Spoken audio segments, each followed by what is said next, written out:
Lapar ledek Kara, yang mana Jati makan sampai nambah 2 kali. Enak teh, si teteh mah pintar masak, puji Jati dengan mengacungkan 2 jari jempolnya. Ia memang sudah biasa makan apa adanya tapi tidak sampai ikan asin dan kangkung. Bahkan ia lebih cenderung makan enak, uang-uang hasil taruhan balapan liar dia habiskan untuk makan dan tinggal di tempat yang cukup nyaman. Dalam hidupnya tidak ada kata menabung, setiap dapat uang yang tidak sedikit dia pasti gunakan untuk makan enak dan membeli barang apapun yang ia inginkan. Kara hanya mengulas senyum samar, dan anggap saja percaya dengan apa yang dikatakan Jati, toh memang selama ini hasil olahannya dinilai enak oleh Abah dan juga kedua adiknya. Ini uang yang Jati pinjam, tapi kalau bisa secepatnya balikin ya ucap Kara sepertinya sangat berat melepaskan uang-uang yang dia kumpulkan untuk biaya sekolah kedua adiknya. Jati melirik uang lusuh yang terdiri dari pecahan uang 2.000, 5.000, 10.000 dan 20.000. Dalam hati Jati sebenarnya sangat sesak ketika melihat uang-uang itu yang Jati tahu pasti untuk mengumpulkan uang-uang itu tidak mudah bagi Kara yang notabene penghasilannya tidak menentu. Terima kasih teh, aku janji secepatnya akan balik lagi ke sini dan kembalikan uang-uang teh Kara, kalau boleh aku juga minta nomor HP-nya biar gampang menghubunginya kalau mau ke sini. Jati pun dengan berat hati mengambil uang-uang yang berjumlah Rp150.000 yang ia pinjam untuk membeli bensin, agar ia bisa pulang. Kara pun tanpa menunggu lama mengambil pena dan kertas selembar menulis nomor HP serta alamat ia tinggal agar apabila Jati mau datang ke sini tidak kesasar lagi. Terus saya pulangnya gimana ini? Tuntun motor lagi ke pom bensin. Tanya Jati, bahkan SPBU di mana saja Jati tidak tahu. Kebetulan Kara mau berangkat kerja, dan Jati bisa jalan bareng Kara, nanti di depan ada yang jual bensin eceran, untuk sementara beli bensin eceran saja dulu 1 atau 2 liter supaya bisa sampai SPBU yang nanti ada di dekat pasar, jelas Kara, dan dibalas anggukan kepala penuh semangat oleh Jati. Jati mau ke kamar? Tanya Deva, anak yang kata Kara pendiam nyatanya dia cukup bawel dengan Jati. Pulang, ngomong-ngomong terima kasih ya tumpangannya, balas Jati, entahlah tumben-tumbenan dia ada rasa sopan santunnya. Iya, hati-hati ya. Lain kali kalau mau kemana-mana bawa dompet, sambung Diki yang mana adik kakak itu juga sudah siap akan berangkat sekolah. Jati hanya mengulas senyum masam. Yah, akibat kecerobohannya ia hampir saja bermalam di jalanan, untung ada teh Kara yang cantik, dan baik hati mau nolongin, untuk nampung semalaman, dan meminjamkan uang untuk modal dia bisa balik ke tempat tinggalnya. Ya udah teh, kita berangkat dulu, pamit Diki dan Deva pada Kara, dan tentunya pada Jati. Oh ya Jati ada salam, ucap Deva sebelum mereka benar-benar berangkat sekolah dengan menggus sepeda sama dengan Kara mau berangkat kerja naik sepeda juga. Jati menaikkan kedua alisnya, salam. Dari siapa? Tanya Jati, tetapi dalam hatinya ia sudah menduga kalau yang memberi salam adalah teteh mereka. Miss Kunti, hahaha, Deva pun langsung menggus sepedanya dengan kencang menyusul Diki yang sudah duluan di depan. Sue, bocah satu itu memang usil banget. Masa aku tampan kayak gini dijodohin sama penunggu pohon, dengus Jati, tapi ia akui baru pertama kali tinggal di rumah ini ia merasakan nyaman dan seru, tidur badan pada pegel semua, udara yang sejuk cenderung dingin, makan seadanya, tapi bikin nambah lagi terus yang bikin seru si bontot Deva yang kalau ngomong ceplas-ceplos, cenderung ngajak perang persis kedua adiknya.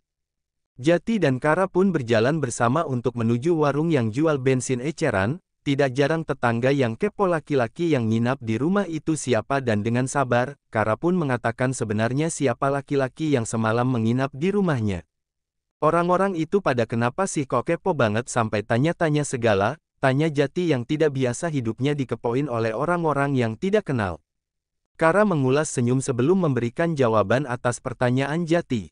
Kalau tinggal di kampung memang seperti itu, banyak yang kepo. Makanya Abah tidak izinkan Jati untuk menginap lagi di rumah kami karena bisa menimbulkan fitnah. Udah Ki pulang, Kara mau berangkat kerja sudah hampir telat, usir Kara ia sendiri sudah bersiap menggus sepedanya. Baiklah terima kasih untuk bantuan, dan semuanya.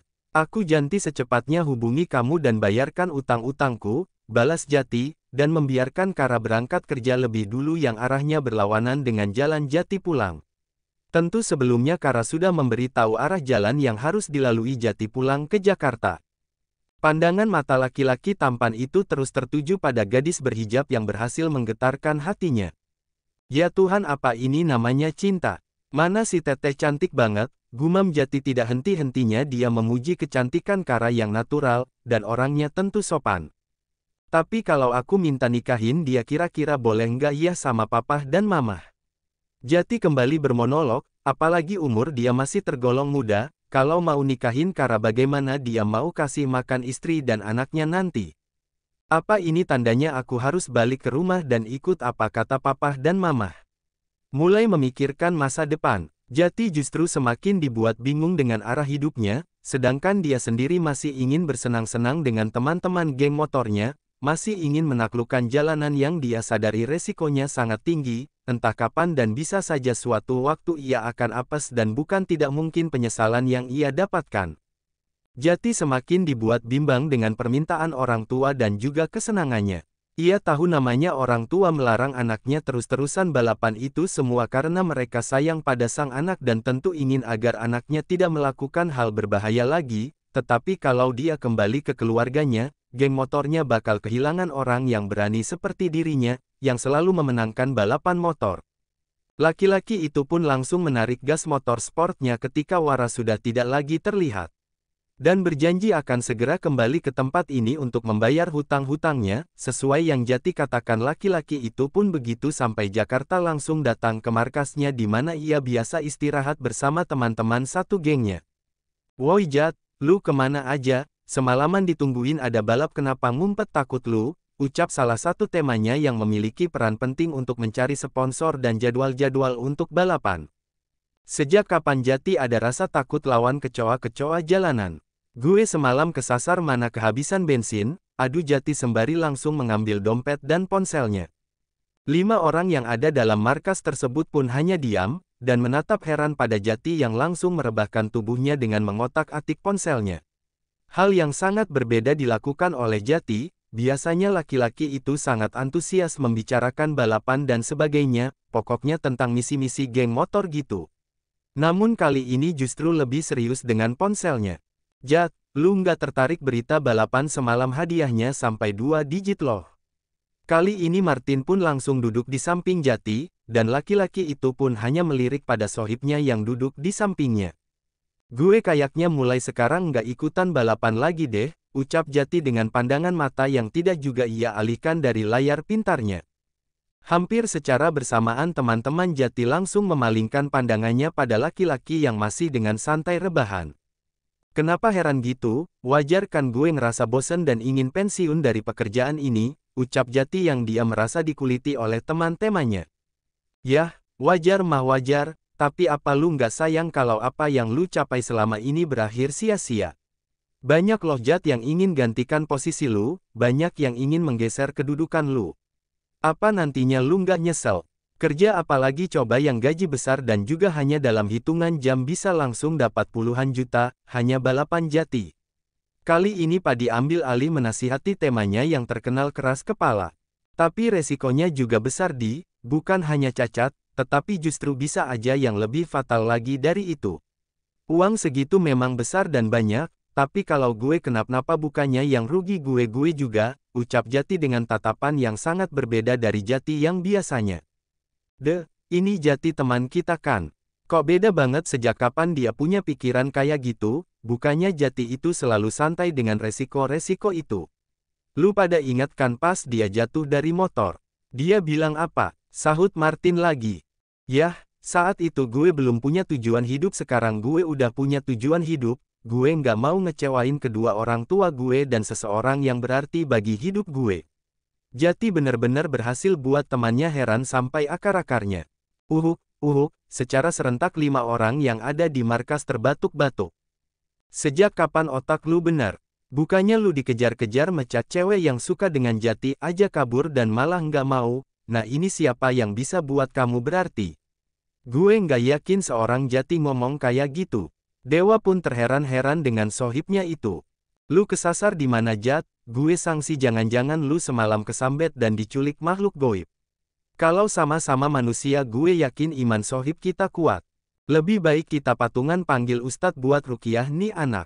Makin ngaco. Biasanya aja nyawa dipermainin kok ini tumben-tumbenan tobat. Teman-teman Jati pun tidak ada yang percaya kalau Jati bakalan tobat dan memilih balik pada keluarganya, yang itu artinya ketua geng motor diganti dengan orang lain. Terserah kalian percaya atau tidak, tapi gue yakin dengan keputusan ini. Gue mulai saat ini bakal balik ke rumah, tapi kalian tenang saja gue bakal sering-sering main ke markas ini, karena bagaimanapun The Kalongs adalah geng motor kesayangan, darah gue selamanya akan selalu cinta dengan The Kalongs, tapi saat ini gue juga harus ikut apa kata orang tua dan juga ingin membuat seseorang bangga dengan pencapaian gue yang halal dan aman. Sekali lagi Jati mengulas senyum misterius yang membuat teman-temannya semakin yakin kalau Jati itu kena guna-guna. "Has, kalian curiga nggak?" tanya Martin pada Padi dengan menyikul lengannya dan berbicara dengan sangat berhati-hati. "Iya, curigalah, bahkan curiga banget kalau Jati itu diguna-guna sama lawan kita agar The Kalongs yang selalu menang balapan kalah. Ya kalau Jati keluar sudah jelas The Kalongs kehilangan panutan dan jagoannya, mana mungkin kita bakal dapat pengganti Jati yang selalu menang setiap taruhan." Dewa pun langsung menuduh lawan gengnya yang melakukan perbuatan mitis. Sedangkan Jati meskipun ia sebenarnya mendengar apa selentingan-selentingan dari teman-temannya tetapi ia tetap mengabaikannya, ia tetap memejamkan matanya dengan bayang-bayang teteh cantik yang menolongnya tadi malam. Wajah cantik tadi pagi saat mereka berjalan bersama masih terekam jelas dalam ingat Jati sehingga laki-laki itu yang niatnya akan istirahat dulu sebelum pulang ke rumah bukannya istirahat dengan santai, ia malah senyum-senyum terus membayangkan Kara. "Jat, lu sebenarnya kesasarnya di mana sih? Kita-kita pada makin was-was sama perbuatan lu deh. Gimana kalau kita sekarang periksa ke psikiater?" tanya Anji, laki-laki kalem yang tidak banyak bicara pun akhirnya mengeluarkan suara emasnya setelah melihat Jati yang makin mencemaskan. "Kalian kenapa sih? Apa kalian nganggap kalau aku ini gila?" tanya Jati setengah tidak terima atas tuduhan sohibnya. "Bukan gitu, kami takut aja efek lu kesasar malah ada makhluk goib yang ngikutin lu, karena lu itu aneh banget deh. Kayak bukan asli Jati yang biasa kita lihat dan kenal." Tapi benar juga sih. Apa jangan-jangan hantu yang semalam ada di pohon durian ngikutin gue?" Jati langsung beranjak untuk pindah ke kamar dan teman-temannya pun serentak ikut kemana Jati pergi. "Hahaha, besok-besok kalian pakai rok aja lah, masa baru ditakut-takutin kayak gitu udah pada cemen, gimana kalau kalian ada di posisi gue tadi pagi, sampai mau ngompol." "Serius Jat, lu ketemu tuh makhluk?" tanya Anji yang paling kenceng pegang tangan Jati. Jati yang memang sudah terlahir dari keisengan pun langsung mengangguk dengan kuat. Bahkan tertawanya masih teringat-ingat terus sampai sekarang. "Iyalah, yang Jati maksud ia masih teringat ketawa Teh Kara." "Ah lu mah nggak seru sekarang Jat, masa kayak gitu aja dicerita-ceritakan, kan gue jadi ikutan parno," balas Martin. Laki-laki itu sih terlihat kalau dia itu lebih berani, tetapi jangan salah tangannya juga memegang baju yang Jati pakai. Hingga Jati benar-benar terhibur oleh teman-temannya. Ngomong-ngomong ada yang mau kenalan nggak sama Miss Kunti yang gue maksud? Atau malah ada yang pengin gue jodohin sama penunggu pohon durian? Rasanya tidak afdol kalau tidak perang." Temanya sampai percaya apa yang dia katakan itu seolah benar. Serius ada Jat?" Kembali pertanyaan ada atau tidak kembali terlontarkan. "Ya, yakin 100%. Kalau kalian ketemu sama Miss Kun-kun gue yakin bakal tobat juga sama seperti gue."